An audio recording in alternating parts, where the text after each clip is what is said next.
ਸਤਿ ਸ਼੍ਰੀ ਅਕਾਲ। ਤੁਸੀਂ ਦੇਖ ਰਹੇ ਹੋ ਪੰਜਾਬ ਟੂਡੇ ਤੇ ਪ੍ਰੋਗਰਾਮ ਦਾ ਨਾਮ ਹੈ ਇਨਸਾਈਟਸ ਵਿਦ ਵਿਸ਼ਾਲ ਸੂਦ। ਦੇਸ਼ ਦੁਨੀਆ ਭਰ ਦੀਆਂ ਅਸੀਂ ਜ਼ਰੂਰੀ ਮੁੱਦਿਆਂ ਤੇ ਗੱਲਾਂ ਕਰਦੇ ਹਾਂ ਤੇ ਜਾਣਦੇ ਹਾਂ ਇੱਕ ਨਵਾਂ ਨਜ਼ਰੀਆ।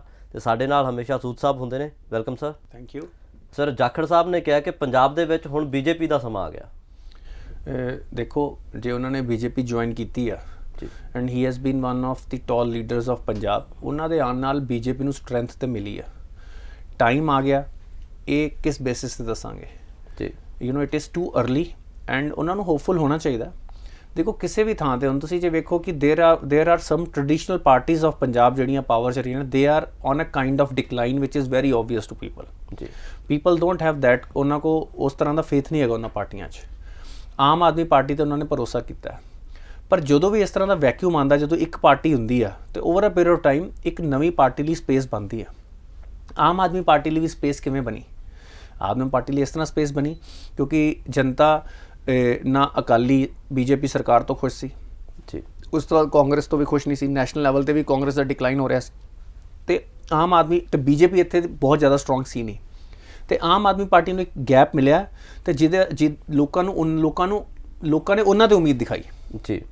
ਅਤੇ ਉਸ ਗੈਪ ਦੇ ਕਾਰਨ ਅੱਜ ਆਮ ਆਦਮੀ ਪਾਰਟੀ, ਤੁਸੀਂ 2017 ਤੋਂ ਵੇਖ ਲਓ ਇਹ ਸਿਚੁਏਸ਼ਨ ਸੀ, ਅਤੇ ਆਮ ਆਦਮੀ ਪਾਰਟੀ ਦੀ ਪ੍ਰੈਜ਼ੈਂਸ ਮੋਸਟਲੀ ਪੰਜਾਬ 'ਚ ਹੀ ਸੀ। ਜੇ ਮੈਂ ਪਾਰਲੀਮੈਂਟ ਇਲੈਕਸ਼ਨ ਦੀ ਗੱਲ ਕਰਾਂ, ਉਸ ਤੋਂ ਬਾਅਦ ਨੰਬਰ ਆਫ ਸੀਟਸ ਕਿਸੇ ਵੀ ਹੋਰ ਅਸੈਂਬਲੀ 'ਚ ਜਿੱਤਣ ਦੀ ਗੱਲ ਕਰਾਂ, ਆਮ ਆਦਮੀ ਪਾਰਟੀ 2017 ਤੋਂ ਹੀ ਪੰਜਾਬ 'ਚ ਇੱਕ ਮੇਜਰ ਫੋਰਸ ਬਣ ਗਈ ਸੀ, ਕਿਉਂਕਿ ਪੰਜਾਬ ਦੀ ਪੋਲੀਟਿਕਸ ਦੇ ਵਿੱਚ ਇੱਕ ਸਪੇਸ ਸੀ, ਇੱਕ ਵੈਕਿਊਮ ਸੀ, ਜਿਹਦਾ ਫਾਇਦਾ ਆਮ ਆਦਮੀ ਪਾਰਟੀ ਨੂੰ ਮਿਲਿਆ ਅਤੇ ਲੋਕਾਂ ਨੇ ਉਹਨਾਂ ਵੱਲ ਉਮੀਦ ਦਿਖਾਈ ਅਤੇ ਅਗਲੀ ਵਾਰੀ ਇਸ ਸਾਲ ਦੇ ਇਲੈਕਸ਼ਨ 'ਚ ਉਹ ਪੂਰੇ ਬਹੁਮਤ ਦੇ ਨਾਲ ਪਾਵਰ ਦੇ ਵਿੱਚ ਆਏ।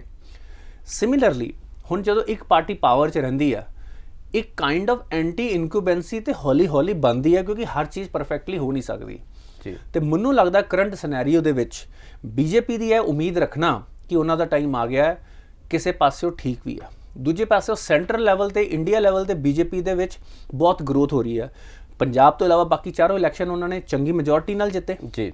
ਯੂਪੀ ਦੇ ਵਿੱਚ ਹਿਸਟਰੀ ਸੀ ਕਿ ਕੋਈ ਪਾਰਟੀ ਦੁਬਾਰਾ ਆਉਂਦੀ ਨਹੀਂ ਪਈ ਸੀ, ਉਹ ਦੁਬਾਰਾ ਆਏ, ਤੇ ਇਸ ਤਰ੍ਹਾਂ ਉਹਨਾਂ ਨੇ ਕਾਫੀ ਆਪਣਾ ਇੱਕ ਪ੍ਰੈਜ਼ੈਂਸ ਨੈਸ਼ਨਲ ਲੈਵਲ 'ਤੇ ਸਾਬਿਤ ਕੀਤੀ ਆ। ਅਤੇ ਉਹਨਾਂ ਦੀ ਪੋਪੂਲੈਰਿਟੀ ਬੀਜੇਪੀ ਦੀ, ਜੇ ਤੁਸੀਂ ਕਰੋ ਕਿ ਨੰਬਰ ਆਫ ਰਜਿਸਟਰਡ ਜਿਹੜੇ ਬੀਜੇਪੀ ਦੇ ਮੈਂਬਰਸ ਨੇ, ਉਹ ਨੰਬਰ ਦੁਨੀਆ 'ਚ ਸਭ ਤੋਂ ਜ਼ਿਆਦਾ ਹੈ ਜੀ। ਅਤੇ ਆਪਾਂ ਜਾਖੜ ਸਾਹਿਬ ਦੇ ਤਜਰਬੇ ਦਾ ਰਿਸਪੈਕਟ ਕਰਦੇ ਹੋਏ ਉਹਨਾਂ ਦੀ ਇਸ ਗੱਲ ਨੂੰ ਤਵੱਜੋ ਜ਼ਰੂਰ ਦੇਵਾਂਗੇ, ਪਰ ਵਕਤ ਆ ਗਿਆ ਹੈ ਕਿ ਨਹੀਂ ਆ ਗਿਆ ਹੈ ਇਹ ਟਾਈਮ ਦੱਸੇਗਾ। ਪਰ ਕੰਡੀਸ਼ਨ ਸਹੀ ਬਣੀਆਂ ਹੋਈਆਂ ਨੇ, ਬਿਲਕੁਲ ਜਿਹੜਾ ਮਾਹੌਲ ਬਣਦਾ ਹੈ ਨਾ ਕਿ ਬਈ ਕਿਹੜੀ ਇੱਕ ਨਵੀਂ ਪੋਲੀਟੀਕਲ ਸੋਚ ਜਾਂ ਨਵੀਂ ਪੋਲੀਟੀਕਲ ਪਾਵਰ ਇੱਕ ਸਟੇਟ 'ਚ ਜਾਂ ਮੇਜਰ ਪਾਵਰ ਕਿਵੇਂ ਬਣੇਗੀ ਸੀ। ਬੀਜੇਪੀ ਦੀ ਪ੍ਰੈਜ਼ੈਂਸ ਹਮੇਸ਼ਾ ਤੋਂ ਸੀ ਪੰਜਾਬ 'ਚ, ਪਰ as a minor stakeholder, as second to Akali Dal ਸੀ। ਹੁਣ as a major player, as a standalone player, ਉਹ ਉਸ ਚੀਜ਼ ਦੇ ਹੋਣ ਦੇ ਚਾਂਸਿਸ ਕਾਫੀ ਵੱਧਦੇ ਪਏ ਨੇ। ਬਿਲਕੁਲ, ਗਲੀਆਂ ਮੁਹੱਲਿਆਂ ਤੋਂ ਲੈ ਕੇ ਪਿੰਡਾਂ ਤੱਕ ਬੀਜੇਪੀ ਦੀ ਪ੍ਰੈਜ਼ੈਂਸ ਵਧੀ ਹੈ ਇਸ ਇਲੈਕਸ਼ਨ ਤੋਂ ਬਾਅਦ। ਤਾਂ ਡੈਫੀਨੇਟਲੀ ਹੈ ਕਿ ਹੋਰ ਲੀਡਰ ਜਿਹੜੇ ਕੈਪਟਨ ਅਮਰਿੰਦਰ ਸਿੰਘ ਨੇ ਜਿਵੇਂ ਆਪਣੀ ਪਾਰਟੀ ਦਾ ਅਲਾਇੰਸ ਕੀਤਾ, ਉਸ ਤੋਂ ਬਾਅਦ ਕਾਂਗਰਸ ਦੇ ਵੱਡੇ ਲੀਡਰ ਬੀਜੇਪੀ ਸ਼ਾਮਲ ਹੈ, ਤਾਂ ਓਬਵੀਅਸਲੀ ਬੀਜੇਪੀ ਨੇ ਆਪਣੇ ਈਵਨ ਅਕਾਲੀ ਲੀਡਰਸ ਨਵੇਂ ਉੱਥੇ ਜੁਆਇਨ ਕਰ ਰਹੇ ਨੇ, ਅਕਾਲੀ ਦਲ ਬਾਦਲ ਦੇ। ਉਸ ਤੋਂ ਇਲਾਵਾ ਜੇ ਤੁਸੀਂ ਵੇਖੋ, ਜੇ ਕਿਸਾਨ ਅੰਦੋਲਨ ਦਾ ਜੇ ਆਪਾਂ ਇੱਕ ਪਾਰਟ ਵੇਖਿਆ ਜਾਵੇ, ਉਸਨੇ ਬੀਜੇਪੀ ਨੂੰ ਬੈਕਫੁੱਟ 'ਤੇ ਲਿਆਤਾ, ਨਹੀਂ ਤੇ ਬੀਜੇਪੀ ਆਲਰੇਡੀ ਇੱਕ ਮੇਜਰ ਪਾਵਰ ਬਣ ਗਈ ਹੁੰਦੀ ਜੀ। ਉਹ ਜਿਹੜੀ ਮੂਵਮੈਂਟ ਚੱਲੀ, ਜਿਹਦਾ ਬਲੇਮ ਡਾਇਰੈਕਟਲੀ ਬੀਜੇਪੀ ਦੇ ਉੱਤੇ ਆਇਆ, ਜਿਹਨੂੰ ਸਾਡੇ ਫਾਰਮਰਸ ਨੇ ਅਸੈਪਟ ਨਹੀਂ ਕੀਤਾ, ਉਹਦੇ ਕਾਰਨ ਬੀਜੇਪੀ ਦੀ ਪੋਪੂਲੈਰਿਟੀ ਮੈਂ ਕਹੂੰਗਾ 5-7 ਸਾਲ ਪਿੱਛੇ ਚਲੀ ਗਈ। ਬਟ ਬੀਜੇਪੀ ਹੁਣ ਜਦੋਂ ਆਪਣੇ ਐਕਸ਼ਨਸ ਨਾਲ ਗਰਾਊਂਡ ਲੈਵਲ ਦੇ ਜਿਹੜੇ ਸਟੈਪਸ ਲਏਗੀ, ਜਿਹੜੇ ਐਗਜ਼ਿਸਟਿੰਗ ਲੀਡਰਸ ਉਸ ਜਰਨੀ ਦਾ ਪਾਰਟ ਬਣਦੇ ਪਏ ਨੇ ਜੀ, ਮੈਨੂੰ ਅਗੇਨ ਉਸੇ ਗੱਲ ਤੇ ਆਊਂਗਾ ਕਿ ਬੀਜੇਪੀ ਇੱਕ ਮੇਜਰ ਫੋਰਸ ਬਣ ਕੇ ਪੰਜਾਬ 'ਚ ਆਉਣ ਦੇ ਬਹੁਤ ਸਟਰੋਂਗ ਚਾਂਸਸ ਨੇ ਜੀ। ਬਿਲਕੁਲ, ਪੰਜਾਬ ਦੀ ਸਿਆਸਤ 'ਚ ਤਾਂ ਵੱਡੇ ਬਦਲਾਅ ਹੋ ਰਹੇ ਆ ਸਰ। ਇਹਦੇ ਨਾਲ ਪੰਜਾਬ ਦੇ ਲਾਅ ਐਂਡ ਆਰਡਰ ਦੀ ਜੇ ਗੱਲ ਕਰੀਏ, ਪਿਛਲੇ ਦਿਨੀ ਭਗਵੰਤ ਮਾਨ ਸਾਹਿਬ ਮਿਲੇ ਆ ਹਾਈ ਕਮਿਸ਼ਨਰ ਕੈਨੇਡਾ ਦੇ ਜੋ ਹੈ ਉਹਨਾਂ ਨੂੰ, ਅਤੇ ਉਹਨਾਂ ਨੇ ਮੰਗ ਕੀਤੀ ਹੈ ਕਿ ਪੰਜਾਬ ਦੇ ਜਿਹੜੇ ਵੀ ਵਾਰਦਾਤਾਂ ਹੋਈਆਂ ਉਹਨਾਂ ਦੇ ਵਿੱਚ ਜੋ ਇਨਵੋਲਵ ਸੀਗੇ ਗੈਂਗਸਟਰ ਜੋ ਕੈਨੇਡਾ ਬੈਠੇ ਹੈ, ਅਤੇ ਉਹਨਾਂ ਨੂੰ ਫੜ ਕੇ ਲਿਆਉਣ 'ਚ ਤੁਸੀਂ ਜੁਆਇੰਟ ਆਪਰੇਸ਼ਨ ਦੇ ਵਿੱਚ ਪੁਲਿਸ ਦੀ ਹੈਲਪ ਕਰੋ, ਪੰਜਾਬ ਪੁਲਿਸ ਦੀ। ਦੇਖੋ, ਇਹ ਬਹੁਤ ਵੱਡਾ ਸਟੈਪ ਹੈ, ਬਹੁਤ ਵਧੀਆ ਸਟੈਪ ਹੈ। ਤੁਸੀਂ ਕੈਨੇਡਾ ਗੌਰਮੈਂਟ ਨੂੰ ਮਿਲੋ, ਪਰ it has to be done through government of India ji, ਕਿਉਂਕਿ ਇਹ ਕੰਟਰੀ ਟੂ ਕੰਟਰੀ ਡਿਸੀਜਨ ਹੁੰਦਾ ਹੈ ਕਿਸੇ ਦੀ ਐਕਸਟ੍ਰੈਡੀਸ਼ਨ ਦਾ। ਅਤੇ ਮੈਨੂੰ ਲੱਗਦਾ ਹੈ ਖਾਸ ਤੌਰ 'ਤੇ ਪੰਜਾਬ ਦੀ ਸੁਰੱਖਿਆ ਦੇ ਹਿਸਾਬ ਨਾਲ ਇੰਡੀਅਨ ਗੌਰਮੈਂਟ ਨੂੰ ਵੀ ਪੰਜਾਬ ਗਵਰਨਮੈਂਟ ਦਾ ਇਸ ਮੁਹਿੰਮ 'ਚ ਬਿਲਕੁਲ ਸਾਥ ਦੇਣਾ ਚਾਹੀਦਾ ਹੈ ਜੀ। ਤੇ ਉਹ ਦੇ ਵੀ ਨੇ ਰਹੇ। ਇੰਟਰਪੋਲ ਦਾ ਨੋਟਿਸ ਮੇਰੇ ਖਿਆਲ ਇਸ਼ੂ ਹੋ ਵੀ ਗਿਆ ਹੈ ਜੀ ਬਿਲਕੁਲ, ਹੈ ਨਾ। ਗੈਂਗਸਟਰ ਗੋਲਡੀ ਬਰਾੜ ਦੇ ਖਿਲਾਫ ਰੈੱਡ ਕਾਰਨਰ ਨੋਟਿਸ ਇਸ਼ੂ ਹੋ ਗਿਆ ਜੀ। ਇਸ ਤਰ੍ਹਾਂ ਹੀ ਸਾਨੂੰ ਕੈਨੇਡਾ ਸਰਕਾਰ ਨਾਲ, ਕਿਉਂਕਿ ਹੁਣ ਜਿਹੜੇ ਪੰਜਾਬ ਦੇ ਵਿੱਚ ਅਨਰੈਸਟ ਕ੍ਰੀਏਟ ਕਰਨਾ ਚਾਹੁੰਦੇ ਨੇ, ਵਿਚ ਇਜ਼ ਬੇਸਿਕਲੀ ਇੰਡੀਆ 'ਚ ਅਨਰੈਸਟ ਕ੍ਰੀਏਟ ਕਰਨਾ, ਉਹ ਵਜ੍ਹਾ ਕਾਫੀ ਐਲੀਮੈਂਟਸ ਕੈਨੇਡਾ US 'ਚ ਬੈਠੇ ਹੋਏ ਨੇ ਤੇ ਸਾਡੀਆਂ ਗਵਰਨਮੈਂਟਸ ਨੂੰ ਖਾਸ ਤੌਰ ਤੇ ਜਿਹੜੇ ਐਲੀਮੈਂਟਸ ਪੰਜਾਬ ਨੂੰ ਵੀਕ ਕਰਨਾ ਚਾਹ ਰਹੇ ਨੇ, ਉਹਨਾਂ ਐਲੀਮੈਂਟਸ ਦੇ ਲਈ ਸਪੈਸ਼ਲ ਇੱਕ ਟ੍ਰੀਟੀ, ਐਕਸਟ੍ਰਾਡੀਸ਼ਨ ਟ੍ਰੀਟੀ ਹੋਵੇ, ਭਾਵੇਂ ਉਹਨਾਂ ਨੂੰ ਅਨਸਰੇਬਲ ਕਰਨ ਦੀ ਟ੍ਰੀਟੀ ਹੋਵੇ, ਕੈਨੇਡਾ ਸਰਕਾਰ ਦੇ ਉੱਤੇ ਪ੍ਰੈਸ਼ਰ ਪਾਉਣ ਦੀ ਲੋੜ ਹੈ ਜੀ। ਉਹਨਾਂ ਦੇ ਪ੍ਰਾਈਮ ਮਿਨਿਸਟਰ ਜਸਟਿਨ ਟਰੂਡੋ ਨੂੰ ਜਦੋਂ ਪੰਜਾਬ ਦੀ ਵੈਸੇ ਬੜੀ ਫਿਕਰ ਰਹਿੰਦੀ ਹੈ ਜੀ, ਹੁਣ ਇਸ ਵੇਲੇ ਉਹ ਸਾਡੇ ਸਟੇਟ ਦੇ ਲਈ ਕੀ ਕਰਦੇ ਨੇ, ਇਸ ਤੋਂ ਉਹਨਾਂ ਦੀ ਅਸਲੀਅਤ ਬਾਹਰ ਆਏਗੀ ਕਿ ਉਹ ਕੀ ਕਮਿਟਮੈਂਟ ਦਿੰਦੇ ਨੇ। ਜਦੋਂ ਇਹੋ ਜਿਹੇ ਐਲੀਮੈਂਟਸ ਜਿਹੜੇ ਪੰਜਾਬ ਦੇ ਵਿੱਚ ਅਨਰੈਸਟ ਕ੍ਰੀਏਟ ਕਰਦੇ ਪਏ ਨੇ, ਉਹਨਾਂ ਦੇ ਖਿਲਾਫ ਕੀ ਐਕਸ਼ਨ ਲੈਂਦੇ ਨੇ, ਉਸ ਤੋਂ ਉਹਨਾਂ ਦੀ ਕਮਿਟਮੈਂਟ ਟੁਵਰਡਸ ਪੰਜਾਬ ਸਾਨੂੰ ਨਜ਼ਰ ਆ ਜਾਏਗੀ।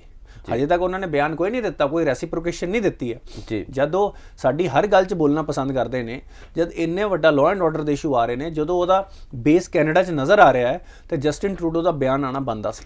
ਬਿਲਕੁਲ ਸਰ, ਇੱਕ ਟਰਾਂਸਪੋਰਟ ਮੰਤਰੀ ਹੈ ਪੰਜਾਬ ਦੇ, ਉਹ ਸੜਕਾਂ ਤੇ ਗੇੜੀਆਂ ਲਾਉਂਦੇ ਨਜ਼ਰ ਆਏ ਤੇ ਰੋਡ ਸੇਫਟੀ ਦੇ ਜਿਹੜੇ ਮੇਜਰਸ ਹੈ ਉਹਨਾਂ ਨੂੰ ਤੋੜਦੇ ਹੋਏ ਨਜ਼ਰ ਆਏ। ਉਹ ਤੋੜਦੇ ਹੋਏ ਨਹੀਂ, ਧੱਜੀਆਂ ਉਡਾਉਂਦੇ ਹੋਏ ਨਜ਼ਰ ਆਏ ਜੀ। ਦੇਖੋ ਤੁਸੀਂ ਵਰਡ ਬੜਾ ਵਧੀਆ ਯੂਜ਼ ਕੀਤਾ, ਗੇੜੀਆਂ ਲਾਉਂਦੇ ਜੀ।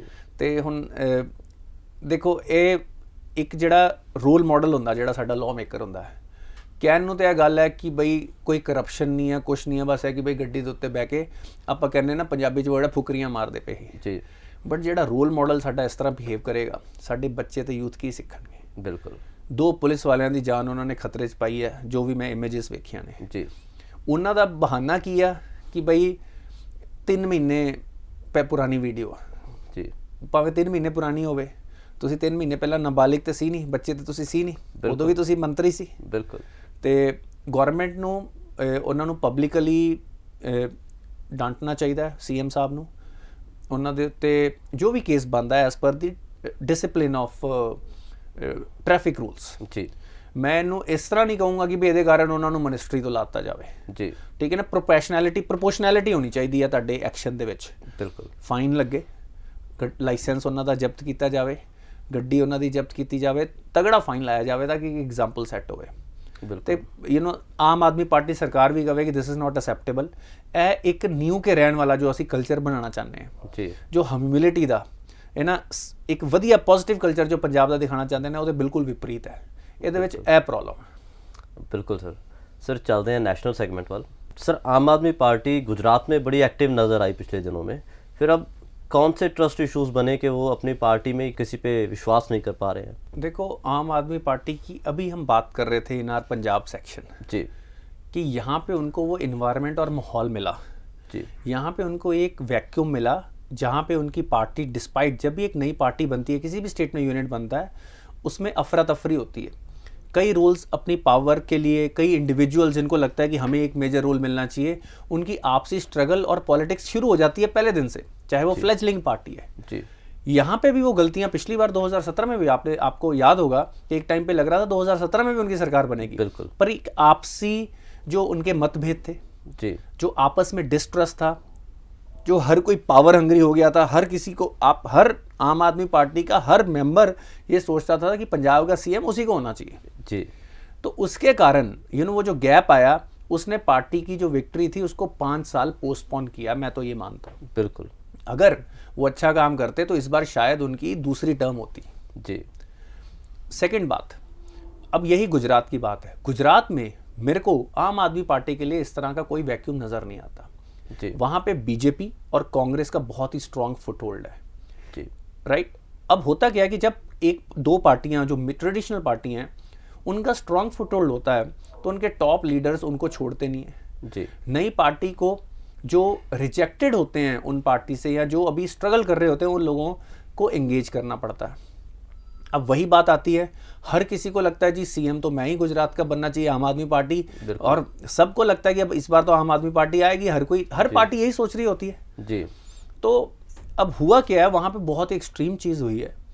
उन्होंने पूरी की पूरी जो आम आदमी पार्टी की जो कमेटी थी, जो मेंबर कमेटी थी, उसको डिसॉल्व किया है और मिस्टर पाठक हैं जो केजरीवाल जी के काफ़ी करीबी माने जाते हैं, जो गुजरात पार्टी के गुजरात यूनिट के इंचार्ज बनाए गए हैं जी।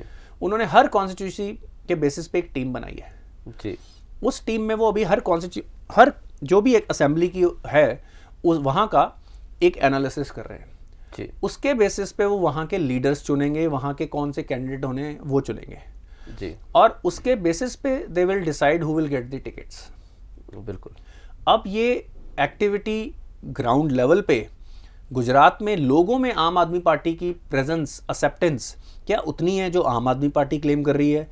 क्या जो गवर्नमेंट के अगेंस्ट एंटी इंक्यूबेंसी हो जाती है वो उतनी है जितनी आम आदमी पार्टी क्लेम कर रही है या कांग्रेस क्लेम कर रही है, या रियलिटी इसके विपरीत है, या समवेयर इन बिटवीन है? ये आपको पोल्स ही बता पाएंगे। बिल्कुल सर। सर राज्यसभा के इलेक्शन हुए, उसमें भी बीजेपी ने ज़्यादा स्टेट्स में 3 स्टेट्स में बीजेपी ने ही अपने मेंबर चुने, तो उसको कैसे देखा जाए? देखो वो अपने मेंबर चुनेंगे, अगर उनके पास सीटें हैं, वोट्स हैं, तो वो अपने मेंबर ही चुनेंगे जी। राइट। और बेसिकली देखो अब प्रेसिडेंट इलेक्शंस आ रहे हैं जी। प्रेसिडेंट का रोल आप देखेंगे पिछले कुछ टाइम से इंपॉर्टेंट होता जा रहा है। बिल्कुल। And it makes role of life of government very easy अगर president is in sync with your policies and vision. हालांकि भारत के प्रेसिडेंट के पास एग्जेक्टिव पावर्स नहीं है जी।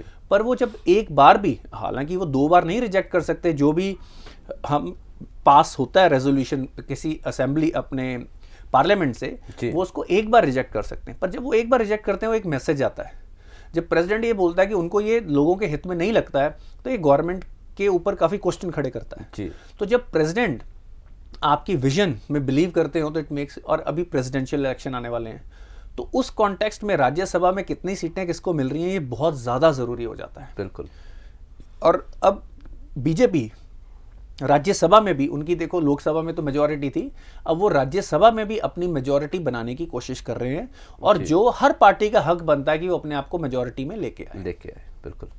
सर पिछले दिनों में हमने बात की थी नुपुर शर्मा की, जिन्होंने जिन कमेंट्स थे उनके, और उसके कारण बीजेपी ने उनको निष्कासित भी कर दिया था। और अभी बीते दिन प्रयागराज में हिंसा हुई, उसी को कारण बनाकर कि नुपुर शर्मा के जो कमेंट्स थे उनको आपने निष्कासित तो कर दिया, पर पुलिस की कार्रवाई क्यों नहीं हुई अभी तक? देखो पहली बात, रिलीजन के अगेंस्ट बोलने पे which means blasphemy, blasphemy laws जो होते हैं कि भाई अगर आपने रिलीजन के खिलाफ बोला तो आपको सज़ा मिलेगी, ये किसी भी अच्छी डेमोक्रेसी में इसकी कोई जगह नहीं है। एक मॉडर्न डेमोक्रेसी में, एक नए वैल्यू सिस्टम में इसकी कोई जगह नहीं है कि अगर किसी ने किसी रिलीजियस लीडर के खिलाफ बोला है आप उसको सज़ा दोगे, इसकी हमारी डेमोक्रेसी में कोई जगह नहीं है, ना ही इसके खिलाफ कोई रूल है जी। पर अब गवर्नमेंट्स क्या करती हैं कि आप रिलीजियस स्टेटमेंट को आप ऐसे दिखा देते हैं कि इट किल, और सिर्फ हर गवर्नमेंट, स्टेट गवर्नमेंट्स, अलग अलग पार्टी की गवर्नमेंट्स इसको यूज़ करती आई हैं कि ये पब्लिक सेफ्टी के अगेंस्ट है, कि इससे लोगों के भावनाएं भड़केंगी और वो इससे बेसिकली लॉ एंड ऑर्डर बिगड़ेगा जी। तो वो केस बन जाता है।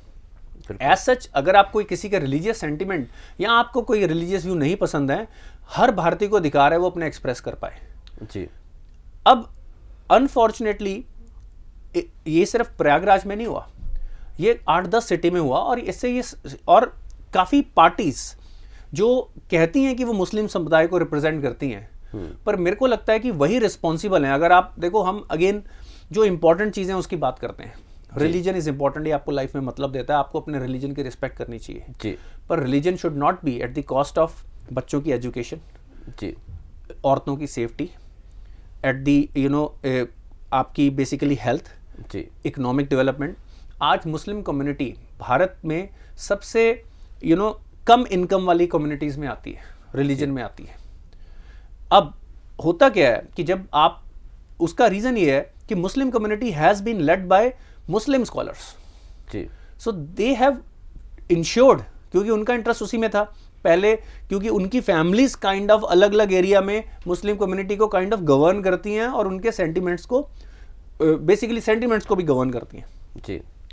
तो वो क्या करते हैं कि एक मदरसों में पढ़ने का कल्चर था, एजुकेशन को रिलीजन के अगेंस्ट दिखाया गया, कोई भी जो आप हेल्थ और फैमिली प्लानिंग के जो इनिशिएटिव्स थे उनको भी रिलीजन के खिलाफ दिखाया जाता है। उससे क्या होता है कि वो कम्युनिटी पीछे रहती है जी। मेरे को लगता है कि आज पहली बात, कोई it is not at all justified कि भाई कोई भी community just in the name of कि भाई उनके रिलीजियस सेंटिमेंट हर्ट हुए हैं, वो चाहे वो हिंदू कम्युनिटी हो, चाहे वो मुस्लिम कम्युनिटी हो, चाहे वो सिख कम्युनिटी हो, चाहे वो क्रिश्चियन कम्युनिटी हो, उसके नाम पे आप लॉ एंड ऑर्डर और किसी को हार्म नहीं कर सकते, आप स्टोन पेल्टिंग नहीं कर सकते। बिल्कुल उस चीज़ को बिल्कुल सिरे से इस वक्त ज़रूरत है कि जो मॉडर्न मुस्लिम कम्युनिटी के लीडर्स हैं, जो जिनका एक प्रोग्रेसिव माइंडसेट है, वो इसको बिना किसी क्वेश्चन के बोलें कि this is not at all acceptable. बिल्कुल।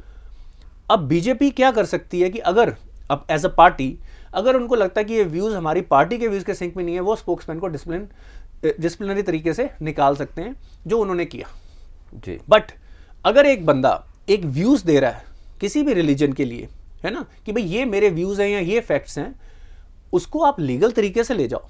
अगर उसके खिलाफ कोई केस बनता है आप बनाओ, but you can't issue death strengths. इससे क्या होता है कि आपके देश का कल्चर, और मैं एक इसकी बड़ी पिक्चर और इसकी फाउंडेशन आपको बताना चाहता हूं, जो मेरे को लगता है और जो काफ़ी स्कॉलर्स और काफ़ी जो थिंकर्स हैं इसमें बिलीव करते हैं कि एक बड़ी साजिश रची जा रही है इंडिया को बदनाम करने के लिए। इंडिया एंटी मिनॉरिटी है, उसमें पाकिस्तान का मेजर रोल रहा है। ये जो अरब कंट्रीज में इस बात को बार बार बढ़ा के लाने वाला कौन था? पाकिस्तान था जी। तो हर लोग लीडर स्टेटमेंट देंगे जो कंट्रोवर्शियल होंगी जी, जो किसी की फीलिंग्स को पसंद नहीं आएंगी, हर्ट भी करेंगी, बट उसके कारण आप देश को ये बोल देना कि देश एंटी मिनॉरिटी है, और उसके कारण दंगे आप प्लान तरीके से फ्राइडे की प्रेयर के बाद तो आपको लोगों को गले लगाना है जी। उसके बाद अगर दंगे होते हैं तो इसका मतलब लोगों के, और इसमें मेजॉरिटी मुस्लिम पॉपुलेशन अपने घर पे चली गई थी प्रेयर्स के बाद जी। कुछ लोग who are part of this whole vicious cycle, वो लोगों को इंस्टिगेट करते हैं और दंगे भड़काने की कोशिश करते हैं। बिल्कुल सर, पिछले दिनों सिंगापुर में टॉक्स हुई, उसमें यूएस और चाइना भी मौजूद था, वहाँ पे क्लैश हुआ ताइवान को लेकर। देखो, ताइवान एक आने वाला मेजर इशू है जी। क्योंकि Taiwan is an independent sovereign country, और चाइना अपने कॉन्स्टिट्यूशन में और उनकी पार्टी का ये है मानना कि ये चाइना का ही पार्ट है और इसको चाइना को वापस मिलना चाहिए। अब एक देश जो प्रैक्टिकली इंडिपेंडेंटली 50 साल से चल रहा है जी, एक कंट्री जो उसी टाइम पे आज़ाद हुई, वहाँ पे लोग अपनी सेल्फ गवर्नेंस चाहते हैं, तो चाइना का कोई हक नहीं बनता है उसको अपनी कंट्री का पार्ट बोलने का। इससे आप उस देश को डिसरिस्पेक्ट कर रहे हो, और ये आपकी जो इंपीरियलिस्ट माइंडसेट है, जो हेजेमोनिक माइंडसेट है कि ये सारा इलाका मेरे अंडर रहेगा जी। और डेट ट्रैप वगैरह, ये सारी पॉलिसीज उसका पार्ट है। अब दूसरी बात आती है यूएस की। जी। यूएस भी ताइवान को लेके चाइना को उस पर नकेल कसना चाहता है, तो उनका पर्पस ताइवान की आज़ादी नहीं है। जैसे उन्होंने अफगानिस्तान में डेमोक्रेसी ला दी, जैसे उन्होंने इराक में डेमोक्रेसी ला दी, तो ऐसे कहीं वो ताइवान में भी डेमोक्रेसी ना ला दें। जी। डर इस बात का है, उनका पर्पस है वहाँ से चीज़ें कंट्रोल करना, क्योंकि वहाँ की कुछ साइंटिफिक इंपॉर्टेंट इंडस्ट्रीज़ हैं, और दूसरा चाइना को कंट्रोल करके रखना, ये उनका पर्पस है। जी। तो इनमें से दोनों लोग ताइवान का हित नहीं चाहते। ये दो मेजर हेजेमनिक पावर्स हैं जो दुनिया को कंट्रोल करना चाहती हैं, और ये चाहती हैं कि दुनिया के सारे रिसोर्सेज पे प्रायोरिटी पे उनका ही हक बने, बिल्कुल, जो अनफेयर है। तो इसी से रिलेटेड क्लैशेस हो रहे हैं। अब जो क्वाड समिट बना है जो इंडो पैसिफिक में, उसका भी पर्पस ये है टू काउंटर बैलेंस। अदरवाइज जो चाइना के व्यूज़ हैं regarding equality of Nations, sovereignty of Nations, वो बहुत ही रिग्रेसिव है। उनका वो मंगोलियन माइंडसेट है, चंगेज खान वाला, कि मेरे को तो पूरी दुनिया पे राज करना है, and they are very obviously aggressive about it. तो उनके ऊपर बैलेंस रखना, उनको कंट्रोल करना दुनिया के फ्यूचर और सेफ्टी के लिए बहुत ज़रूरी है। और जिस तरह के हथियारों की वो डेवलपमेंट कर रहे हैं, आई थिंक हाइपरसोनिक जो वेपन्स बना रहे हैं, स्पेस रिलेटेड जो वेपन्स बना रहे हैं, साइबर वॉरफेयर रिलेटेड जो वेपन्स बना रहे हैं, इनसे लेसन इंडिया को सीखना चाहिए कि हमें our neighbour is very aggressive, getting very strong, and उन्होंने बिल्कुल क्लियर कर दिया कि दुनिया पे हमने राज करना है। जी। तो इसीलिए इंडिया ने भी अपना बॉर्डर इंफ्रास्ट्रक्चर, अपनी टेक्नोलॉजीज, अब जैसे 6 जनरेशन पे काम शुरू हुआ है, 5G चीज़ें बनी, तो इंडिया के पास इस सिचुएशन में एक अपॉर्चुनिटी है। आज सारा दिन का थीम यही रहा कि वैक्यूम। जी। आज ये दो मेजर पावर्स अगर आपस में लड़ रही हैं और इन दोनों के का जो बिहेवियर रहा है अभी तक, जी। इन दोनों का जो बिहेवियर रहा है अभी तक towards the entire world, towards their neighbourhoods, towards the, जो इन्होंने मिडल ईस्ट में किया अमेरिका ने, जो चाइना अपने रीजन में कर रहा है, जो अपनी मिनॉरिटीज का कर, जो उन्होंने तिब्बत के साथ किया है, इट इज़ अ लेसन। जो पाकिस्तान का जो सिचुएशन हो रखी है, ये एक वैक्यूम है। World will look towards a power which is not hegemonic, which is beneficial for others, और इंडिया ये रोल प्ले कर सकता है। पर इंडिया सिर्फ अच्छी बातों से रोल प्ले नहीं कर सकता, सिर्फ अच्छी विजन से रोल नहीं प्ले कर सकता। इसके लिए आपको स्ट्रॉन्ग मिलिट्री माइट चाहिए, स्ट्रॉन्ग इकोनॉमिक पावर चाहिए, और मेरे को लगता है कि एक ये जो तीसरा काउंटर बैलेंस जो इंडिया बन सकता है, ये वर्ल्ड की लॉन्ग टर्म पीस के लिए ज़रूरी है। जी, शुक्रिया सर। इस तरह के इम्पोर्टेंट टॉक्स लेके आते रहेंगे, इनसाइट्स लेके आते रहेंगे। देखते रहिए पंजाब टुडे।